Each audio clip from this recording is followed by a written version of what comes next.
Bien, pues buenas tardes a todos. Espero que se escuche bien. Buenas tardes en el primer día de fiesta para muchos, una fiesta extraña, Viernes de Dolores. Eh, y en este día un poco peculiar hemos decidido empezar en la Fundación Trilema esta experiencia de dedicar el webinar no solamente para profes, sino también para las familias que están compartiendo con nosotros de una manera muy, muy particular estos días la experiencia de ser educadores también en lo académico, ¿no? También en lo curricular de alguna manera. Bien, vamos a hablar de valores para tiempos inciertos, que posiblemente sean estos, y no solo por la pandemia que nos afecta, sino también por una crisis más profunda en los modelos tradicionales de transmisión de valores, que durante generaciones y generaciones a lo largo de la historia se han transmitido de una manera bastante estable. Y aunque todos fuimos rebeldes en algún momento de la juventud, parecía que en algún momento íbamos a volver al redil. Y esa vuelta automática, esa transmisión automática se rompió y hace bastantes años. Vamos a intentar explorar algunas de esas razones y ver cuáles son los modos hoy de educar, entre comillas, en valores. Y me gustaría empezar recordando una pequeña historia, un cuento muy popular que escuchábamos muchos en la infancia. El cuento de la Bella Durmiente, que seguro que muchos recordáis aquella historia donde las hadas concedían a una princesa recién nacida dones estupendos, excepto una que se enfadó porque no la habían invitado al bautizo, porque no había bastantes cubiertos de oro. ¿Y qué dones le concedieron a nuestra pequeña princesa? El hada más joven, una belleza insuperable. La segunda, que tendría el alma de un ángel. Otra, que sería muy graciosa, que bailaría muy bien, tendría la voz de un ruiseñor o tocaría maravillosos instrumentos. ¿Qué hubiera pasado si aquella princesita hubiera sido un varón? Posiblemente los dones que las hadas le hubieran concedido hubieran sido muy diferentes. Igual como aquella condición de que solo despertaría de su sueño por el beso de un príncipe mágico. Bien, los valores tienen mucho que ver con la forma en la que una sociedad se entiende a sí misma. Tienen mucho que ver con la forma en la que las familias, las personas nos entendemos también a nosotros mismos. Y tiene mucho que ver con la concepción que tenemos todos sobre lo que es una vida valiosa y una vida feliz. Seguro que hoy nuestras hadas hubieran consentido, hubieran dado a la princesa cosas muy diferentes. Probablemente hoy ya no sería ni siquiera princesa. Bien, los valores es un tema muy complejo de analizar. Yo he seleccionado algunos aspectos, algunos matices para nuestra reflexión que creo que pueden ayudarnos a entender por qué sigue siendo actual la reflexión sobre la educación en valores.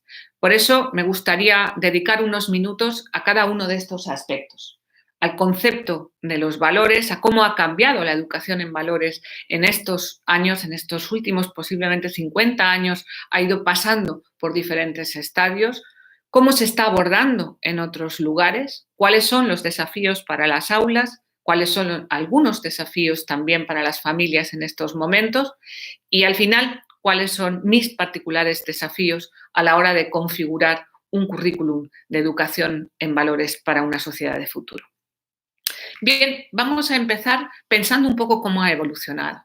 La educación moral ha estado durante siglos y siglos y en distintas tradiciones vinculada a la religión.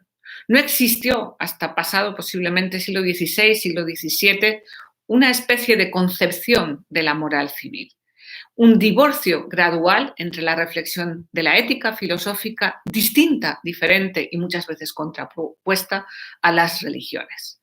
La secularización gradual de los sistemas educativos plantea la necesidad en Europa de que aparezca otro tipo de enseñanzas de lo moral que esté separada, que sea distinta a la fundamentación religiosa de muchos de esos valores.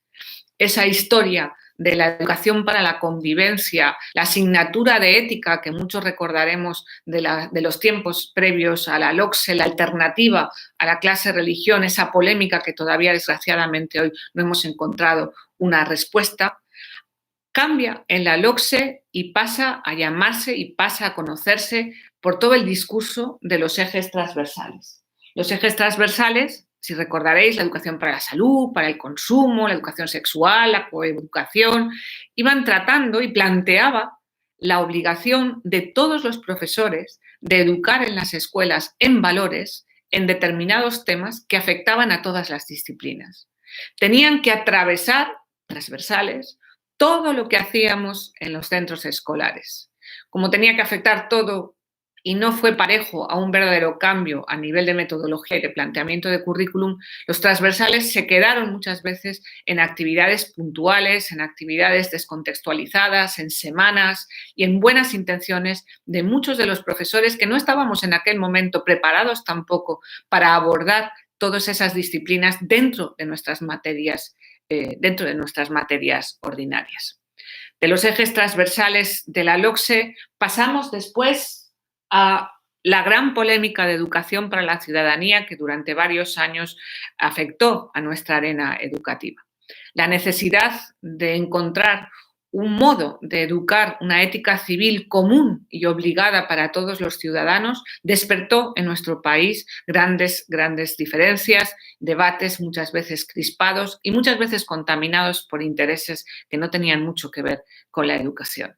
La obligatoriedad de la educación para la ciudadanía es algo que se ha vivido en todos los contextos internacionales. Cómo generamos unos valores que nos vinculen a todos por encima de nuestras ideologías, por encima de nuestras creencias, por encima de nuestras preferencias personales y que de alguna manera fue ganando consenso al agruparse alrededor de la necesidad de educar en las aulas y de conocer y vivir en profundidad la Declaración de los Derechos Humanos. Hoy ese discurso ha ido evolucionando hacia el concepto de competencia en ciudadanía global que ya desarrollamos en uno de los primeros webinars con mis compañeros y también en estos momentos avanza hacia un discurso cada vez más fuerte de la presencia de los ODS dentro de nuestras áreas de educación en valores o de educación cívico, ético, social y también aparece con fuerza en los últimos años el concepto de well-being, la necesidad de educar en lo que antiguamente llamábamos los valores personales o la moral personal y que hoy agrupamos debajo de ese nuevo concepto de competencia personal que también abordaremos en las próximas semanas. Bien, ha vivido, quizá esa es un poco la moraleja, ¿no?, de esta primera introducción. Ha habido mucho vaivén en cómo logramos el consenso alrededor de un núcleo de valores que nos vincule a todos como sociedad. Dice José Antonio Marina que la ética es la creación más importante de la inteligencia humana y que a lo largo de la historia ha tenido que responder a 9 grandes problemas que afectan a todas las sociedades. ¿Cuánto vale la vida? ¿Cómo se relaciona cada persona con la comunidad?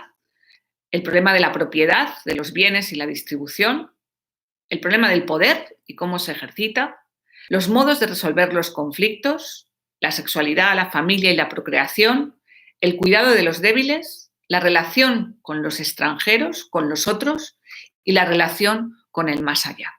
Estos 9 problemas han tenido que resolverse a lo largo de la historia de muchos modos distintos que han configurado lo que llaman, por ejemplo, Apple, la moral de la vida. Aquellos asuntos cotidianos que cada sociedad responde a su manera, que sufren vaivenes y cambios y que la filosofía ha tenido que reflexionar en lo que conocemos como reflexión ética.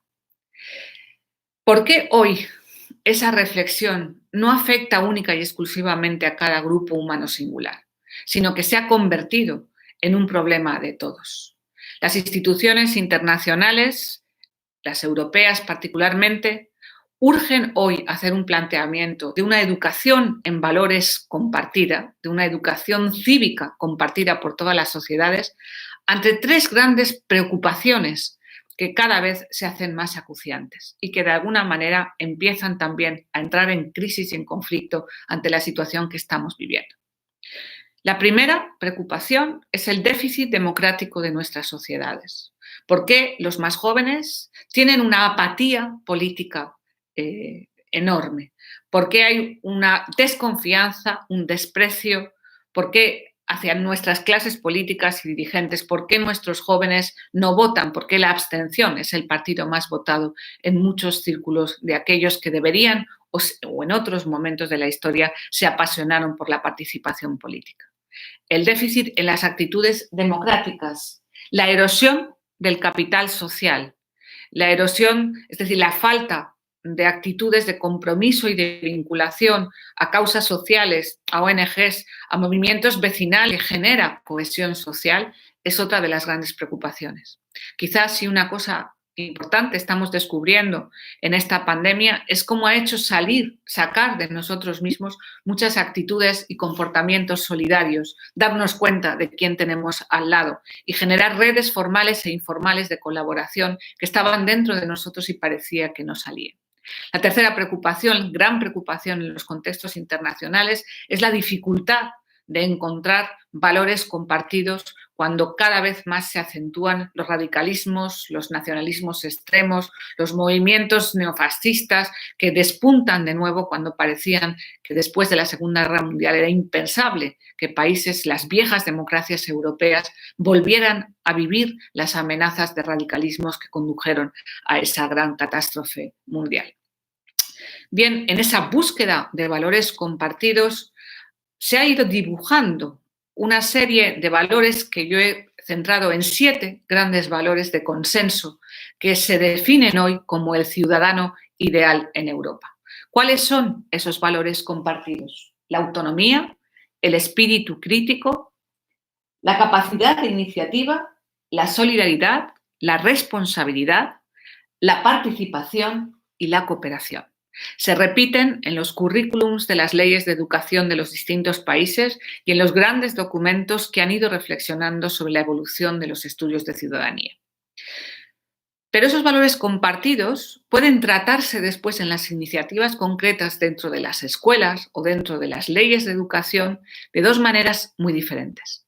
De una manera minimalista, metiendo dentro de los currículums bloques, asignaturas, módulos que hablen de los conocimientos sobre las reglas, los derechos, las obligaciones y el funcionamiento de las instituciones. Todos hemos visto en nuestros libros de primaria cómo se estudia el ayuntamiento, cómo se dibuja al alcalde y cómo vemos cuáles son las competencias de las distintas concejalías o de los ministerios, cómo funciona la Constitución. Es decir, hemos incluido prácticamente en todos los países bloques de conceptos relacionados con lo que significa ser buenos ciudadanos.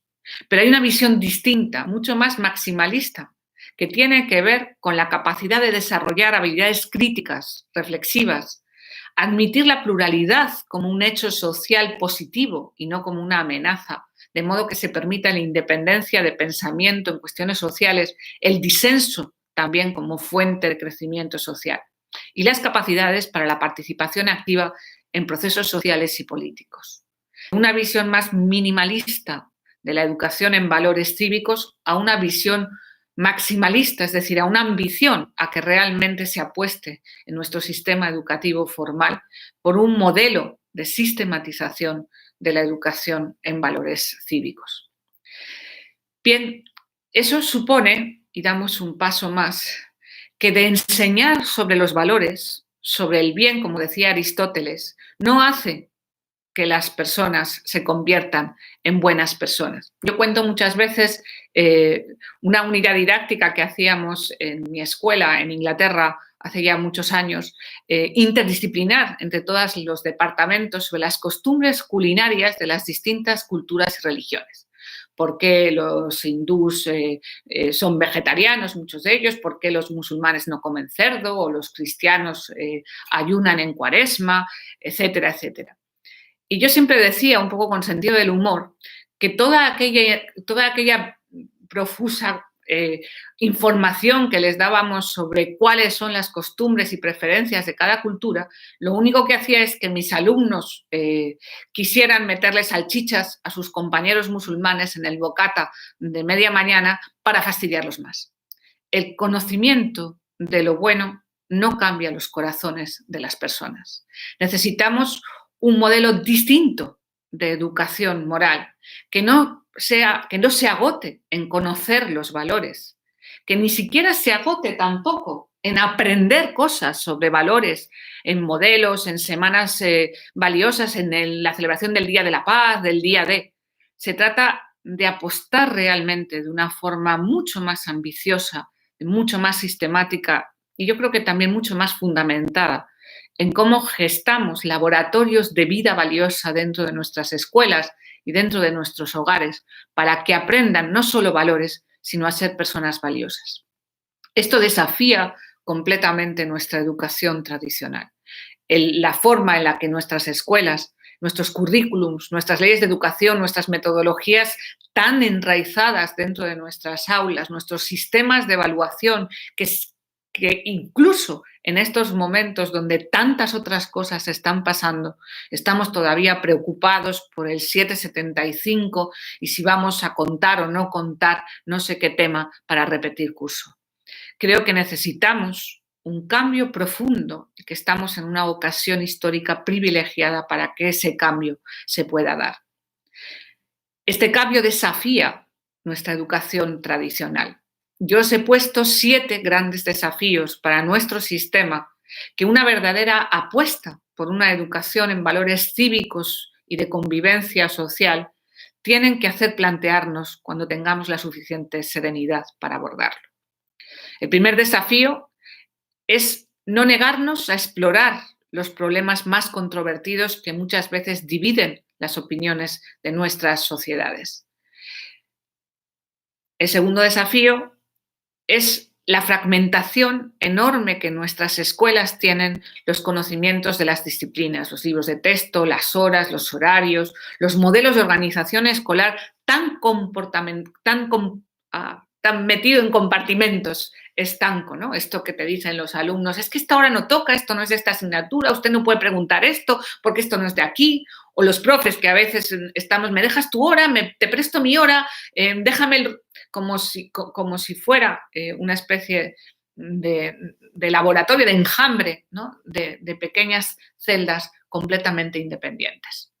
Un gran desafío para un cambio escolar es un modelo real de globalización e interdisciplinariedad del conocimiento, basado alrededor de contextos y experiencias reales del aprendizaje. Un desafío es que la educación cívica, los valores, no se restrinjan de nuevo a una asignatura o a una polémica ideologizada, no se condenen a ser una de las Marías que no cuenta, que no vale, que no puntúa, que no se evalúa, que se queda un poco al margen de lo que los alumnos perciben como fundamental. Hay otro desafío que es no separar lo personal, lo experiencial del debate ético. En toda la lucha, en toda la pugna sobre educación para la ciudadanía que vivimos hace unos años, una de las acusaciones que se hacía a los educadores en las escuelas era el riesgo de manipular o de influir las conciencias de nuestros alumnos. Algunos decían que la educación cívica, la educación ética debía ser neutral. Miren, yo pienso que la neutralidad es totalmente imposible en un aula. Al final, cuando una entra en un aula, es un relato vivo de una forma de entender la vida y de entender el mundo.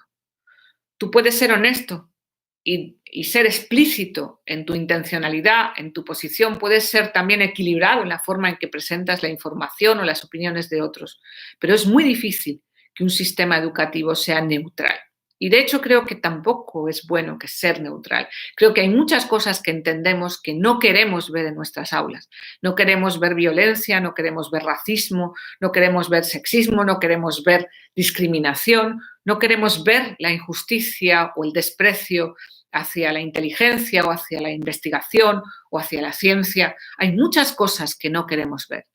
La educación, la buena educación, no es neutral, es explícitamente comprometida y por eso es fundamental abordar ese desafío de lograr un consenso en aquel modelo, aquel proyecto educativo que queremos para cada escuela. Eso supone ese último desafío de dejar autonomía a las escuelas y coexistencia de una pluralidad de modelos que nos permita también incrementar nuestra reflexión crítica sobre la educación que queremos. Hay un desafío también bastante importante al modelo de nuestro currículum, de cómo definimos ese currículum y cómo definimos el currículum vinculado explícitamente a los valores éticos, a los valores morales y a todo lo que tiene que ver con la educación del carácter. Una parte importante tiene que ver con los desafíos a la configuración curricular, pero hay otra parte también que tiene que ver a los desafíos a la organización de la misma escuela, que permita experiencias de participación, experiencias de vivencia de la democracia. La democracia no es innata, se aprende. Aprendemos a ser demócratas y eso significa que hay que enseñar a serlo. Y eso no se enseña como posiblemente se puedan enseñar otras disciplinas. Se enseña a través de generar espacios de experiencia, de vida, de vinculación a todo lo que hay detrás de los muros de las escuelas. Se trata también de generar redes, vínculos, alianzas con las comunidades locales, con aquello que está fuera de nuestras paredes. Y, por supuesto, he puesto también ahí la importancia que tiene el generar vínculos y colaborar entre la familia y la escuela. Los dos agentes fundamentales de la socialización infantil, que no podemos competir ni desconfiar mutuamente unos de otros, sino que necesitamos colaborar. Esos desafíos hacia el currículum se concretan también en la necesidad de implicarse en la transformación de la realidad.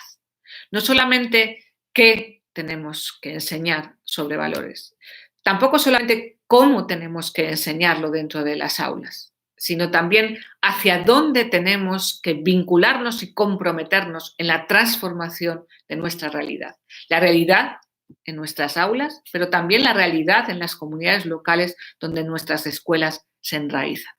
Por eso, iniciativas como el aprendizaje servicio o como el emprendimiento social, con el cual hemos trabajado con muchas de vuestras escuelas, en nuestras escuelas, esos proyectos de emprendimiento ético y social que se comprometen a cambiar la realidad, que se comprometen a tomar cualquier aspecto, bien cultural, bien de solidaridad, bien de relaciones intergeneracionales. Podéis encontrar en nuestras webs cientos de proyectos hechos por vosotros, por profes, proyectos reales que pretenden y que se aseguran de que cambian las cosas. Porque así se evalúa la educación en valores, la educación cívica. No se evalúa por cuánto sabe un alumno sobre los derechos humanos y cuántos de ellos ha memorizado para bombitar en un examen. Se evalúa en su cambio profundo, no solo de conocimientos, sino también su cambio afectivo, su deseo de bien y sobre todo su cambio comportamental, su cambio en los hábitos que tiene a la hora de abordar la vida. Por eso, cuando hablamos de educar en valores, hablamos de recoger esas tres dimensiones. La dimensión cognitiva, hay que saber, claro que hay que saber. Tenemos el deber, como decía Teresa de Ávila, tenemos el deber de ser inteligentes. Tenemos el deber de cultivar esa inteligencia, de tener currículums ambiciosos, de tener una formación potente. Una sociedad inteligente es capaz de dotarse a sí misma de los mejores medios y de los mejores recursos para abordar los nuevos desafíos, como bien estamos viendo ahora. Pero no es suficiente saber mucho. Y repito, hay que desear también el bien, hay que vincular el cultivo y la educación emocional, pero no cualquier educación emocional, sino aquella que garantiza el cultivo de sentimientos vinculados a las elecciones morales. Por supuesto, la empatía, que trabajamos y procuramos en nuestras aulas constantemente, entrenar a nuestros alumnos a ponerse en el lugar del otro, que tampoco es suficiente, no es solamente un sentimiento. Yo siempre digo que cuando un alumno está en el móvil grabando cómo están machacando al compañero o pegándole patadas en el suelo, empatiza muy bien, sabe muy bien cómo se siente la víctima, por eso lo graba. No es suficiente ponerse en la piel del otro. Hay que cultivar también el razonamiento y el sentido del deber, el componente comportamental de la educación en valores. Hay que elegir y hacer y comprometer la propia vida y la decisión y la deliberación, la toma de decisiones, la planificación en la acción. Lo que antiguamente llamábamos la educación de la voluntad, que hoy está un poco como maltrecha esa palabra. Educación en valores cívicos, el entrenamiento en la competencia de ciudadanía global supone fundamentalmente ese trípode. Conocer lo que hay que hacer, desear lo que hay que hacer y entrenar a hacerlo constantemente hasta que se convierte en un hábito. Quizá podríamos rescatar ese concepto aristotélico de los griegos, que es el concepto de virtud, que es superior al concepto de valor porque implica el cambio en los comportamientos, en cambio en las conductas.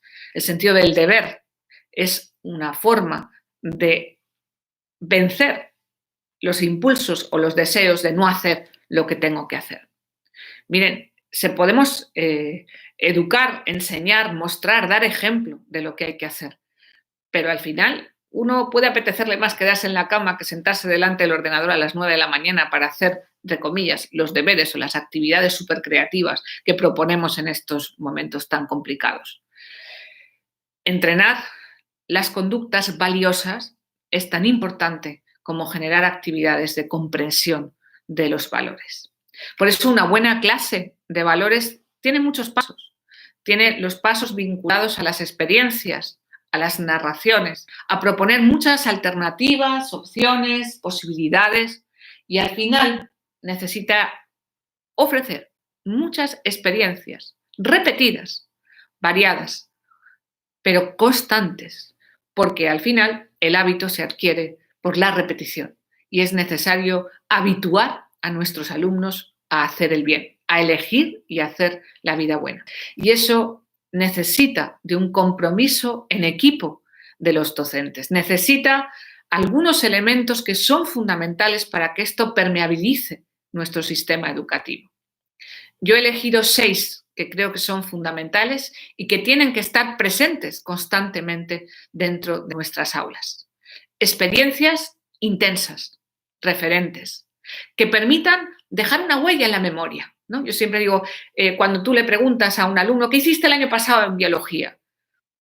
Respuesta de un alumno de tercero de la ESO, nada. ¿Cómo que nada? Pues tú tenías 3 horas de biología a la semana. Sí, bueno, sí, explicar, ejercicios, exámenes. Bueno, un día que la profe trajo una paloma medio muerta, tenía toda la sangre porque la había atropellado en el coche, y ese día, ¿no? O un día que salimos y nos fuimos, o un día que se le cayó la pizarra y le abrió una brecha en la cabeza y se fue. Esto es real.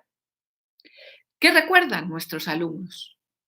Momentos, experiencias intensas que desencadenan procesos de aprendizaje con más posibilidades de llegar a lo más profundo. Verbalizaciones, narraciones complejas, ser capaces, como hacemos cuando los llevamos al laboratorio, los llevamos a ver un museo, ¿no? Y les dices, pero ¿os habéis fijado? ¿Os habéis dado cuenta? ¿Quién ha visto esto? ¿Qué ha pasado? La forma en la que les empujamos a que su verbalización, su descripción, su narración, su observación de la vida real sea compleja, no sea tan superficial, tan maniquea, ¿no? Un riesgo grande en este momento porque la cultura de Google nos hace pasar pantallas muy deprisa. Hay que aprender a detener la mirada y a verbalizar, porque la palabra y el lenguaje es la herramienta más importante de desarrollo del pensamiento. Narraciones complejas, conexiones con lo aprendido, exploración, investigación, reflexión. Insistimos en este esquema de 4 pasos una y otra vez, todos los que nos conocéis y trabajáis con nosotros constantemente. Profundizar, investigar, reflexionar, generar abstracción para lograr comprensión. Comprender la realidad no es un acto voluntario. No me cansaré nunca de repetirlo. La comprensión no es voluntaria, se produce involuntariamente cuando en ese universo mágico que es el interior de nuestra mente se conjugan muchas cosas. Por eso, experiencias, narraciones, reflexión, profundización, investigación, disenso, discusión y, en último lugar, posibilitar acciones transformadoras. Eso es lo que entendemos por la evaluación. Entendemos que evaluar la educación en un valor supone combinar una posibilidad de ponerlo en práctica diferente junto con la celebración de ese logro alcanzado. Sentirse orgulloso de aquello que he hecho, sentirme orgulloso de mí mismo, sentirme complacido de poder mostrar que he crecido, que he madurado. Cambiar mis expectativas, como dice John Hattie, es el elemento más importante para lograr un aprendizaje eficaz. Si analizamos esos factores y profundizamos un paso más, si es esto lo que realmente hace músculo educativo, veremos que no es suficiente, que a la hora de plantear la educación científica, posiblemente la escuela tenga mucho que decir, pero a la hora de forjar el carácter de un niño, de una niña, de un adolescente, la participación de la familia es fundamental. Una de las investigaciones que recoge PISA en sus últimos informes de la Johns Hopkins University afirma que el grado de implicación de la familia en el proceso educativo pesa el doble como predictor de éxito escolar que su estatus socioeconómico. Es cierto, yo siempre digo que un niño, una niña no elige el lugar donde nace, no elige la familia que tiene, no elige, por supuesto, las condiciones socioeconómicas en las que se desenvuelve y en estos momentos tampoco puede elegir cómo se afronta muchas de las circunstancias no deseadas que está trayendo esta pandemia, sobre todo en las condiciones y en las posibilidades que se tienen en el hogar.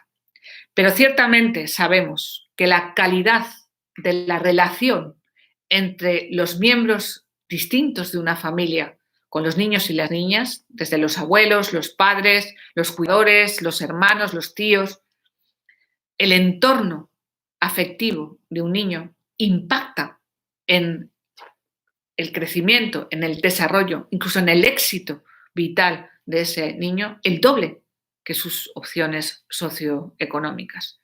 Y, por supuesto, muchísimo más que las escuelas. Dicen los más optimistas que la escuela tiene un impacto de alrededor del 20% en el éxito vital que un alumno puede alcanzar a lo largo de su vida.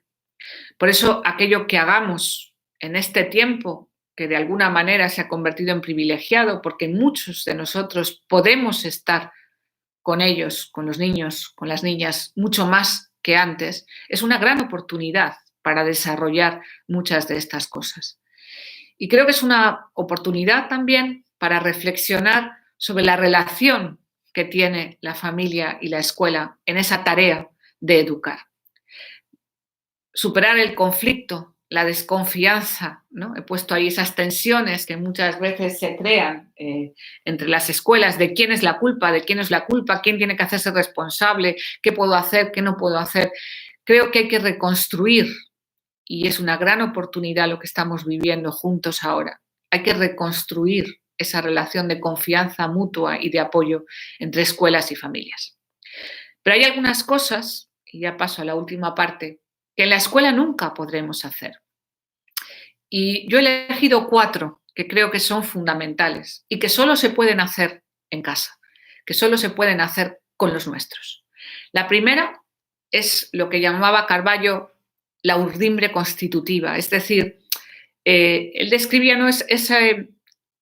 esos primeros momentos de la vida de un niño, ¿no? Yo siempre cuento de los bebés, ¿no? Yo recuerdo cuando tuve a mis hijos, eran pequeñitos, que nos decían las abuelas, no lo cojas, no lo cojas, que se acostumbra. Por eso hay que cogerlos, porque se acostumbran. Es esa relación cuasi física que tienes con tus hijos, de pegarles un pellizco, de despeinarles, de hacerles un poco enfadar.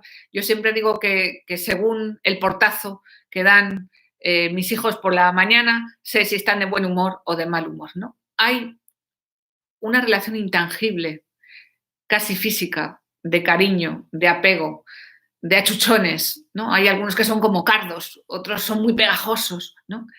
Y piensas que eso es insustituible, porque esa relación, ese afecto que se refleja en la calidad de la comunicación y en la calidad de la relación física, es uno de los elementos más importantes, lo recuerda José Antonio Marina muchas veces, uno de los elementos más importantes para lograr el índice de confianza básica, de seguridad en sí mismos que tiene un niño.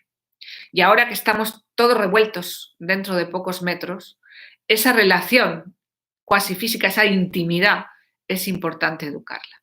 Segundo factor que en la escuela no podemos arreglar es, pues es el diálogo, el famoso diálogo. Claro que les escuchamos, pero cuando tienes a 30 y tantos en clase es muy difícil escucharlos de uno en uno. Y el diálogo hay que aprovecharlo pronto, ¿no? Yo he puesto ahí que hay una especie como de juego entre la escucha y el juicio. Cuando son pequeños los escuchas, cuando entran en la adolescencia empiezas ya a preocuparte, ¿no? Y empiezas ya a negociar con ellos. Pues no he hecho esto, pues sí he hecho esto, pues me he ido con fulano, pues con este no te vayas, pues me han preguntado pero no me lo sabía. ¿Cómo que no te lo sabías? Pues ya nunca te lo cuentan, ¿no? Cuando empezamos a preocuparnos, empezamos a perder el diálogo gratuito, ¿no? Y entramos en una especie de conversación más interesada. Por eso hay que sentar los tiempos de diálogo. El tercer elemento fundamental son los límites, ponerles límites. Y es importante, ¿no? La disciplina es fundamental. Hemos insistido en estas semanas mucho en la importancia de que tengáis un horario en las casas, de que los niños tengan unos hábitos, de que se les pongan límites, de que se les prohíban cosas, aunque se enfaden, porque enfadarse es signo de que hay unas normas y que esas normas les ayudan a establecer y a interiorizar esos límites. La disciplina tiene mala fama últimamente, pero disciplina no significa abuso de poder ni autoritarismo. Significa, de hecho, disciplina viene de la palabra latina discípulo. Discípulo que significa, viene de aprender y de impulso. Aprender, impulsar el aprendizaje. Tiene un sentido positivo que desgraciadamente ha ido distorsionándose. Los límites son fundamentales para que los niños aprendan también a controlar el impulso, entrenen sus funciones ejecutivas, como hemos visto también en estas webinars recientemente.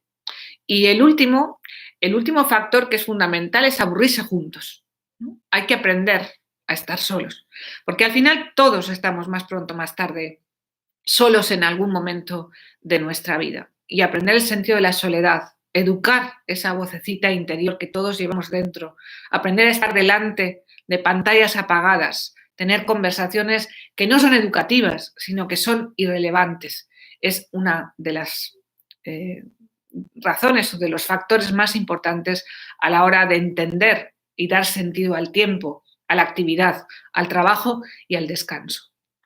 Esos 4 elementos que se combinan, yo creo, y voy a terminar con lo que yo he dicho que son mis prioridades. Es decir, hay tantos valores y los valores son tan complejos y según se miren, pues son subjetivos o objetivos, son universales o individuales, son culturales o pertenecen a una metafísica mucho más superior.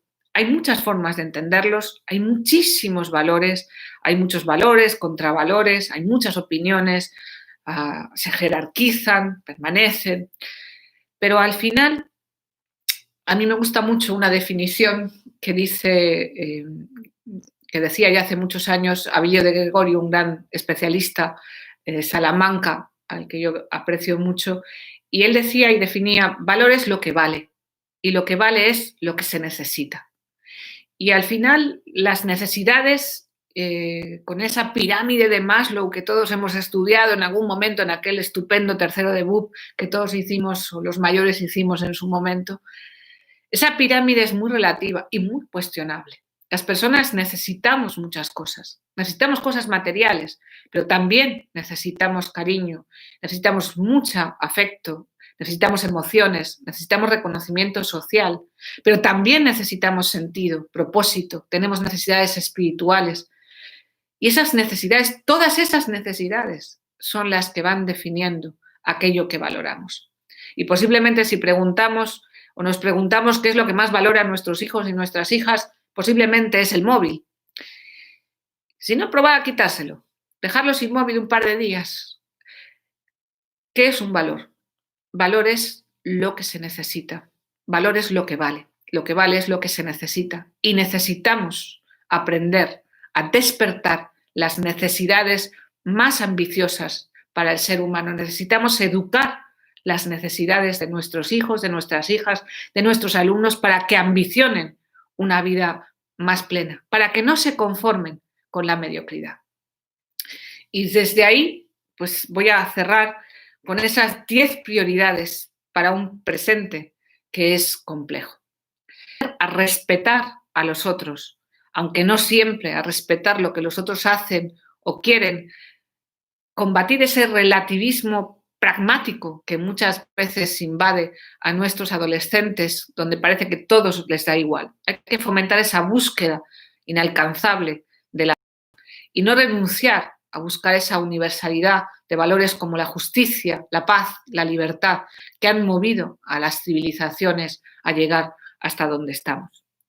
En segundo lugar, cultivar el pensamiento crítico, creativo, riguroso.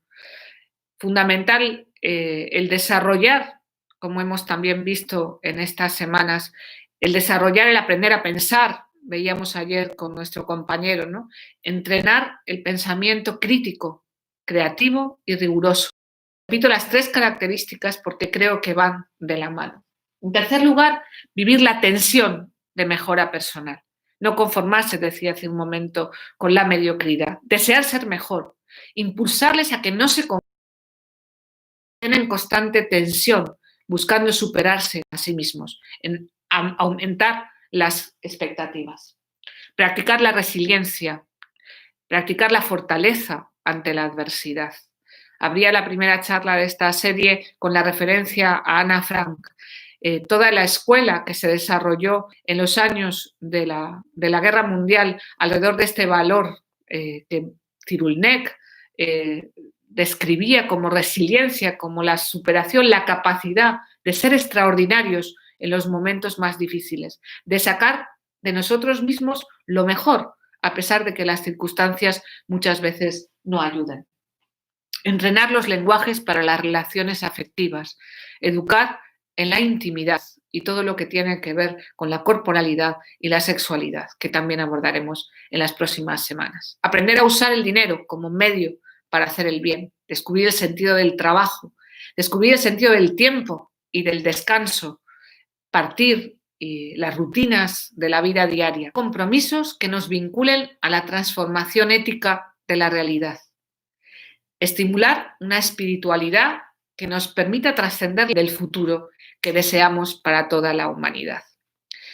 Y ese es el cierre que a mí me gustaría, con ese último valor, con esa última prioridad, me gustaría terminar con una anécdota.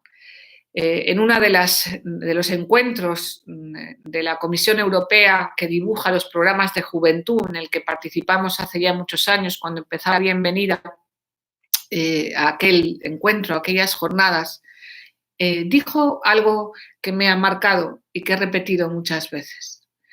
Él describía cómo las generaciones que fueron capaces de lograr la definición y la declaración de los derechos humanos o la génesis de los grandes proyectos de la humanidad, los grandes proyectos europeos, fueron capaces de recordar, de lograr consensos, de lograr diálogos, de lograr un cambio, de lograr un proyecto ético, que pasaron por el horror de la guerra.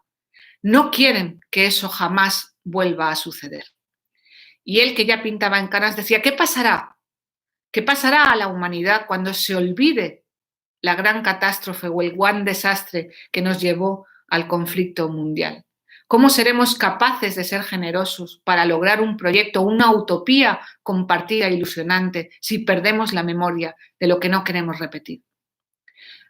Estos días recorría las declaraciones de los políticos chinos que salen de la pandemia y que se apresuran de nuevo a hacer inversiones rápidas sin respetar, por ejemplo, los convenios internacionales sobre el cambio climático.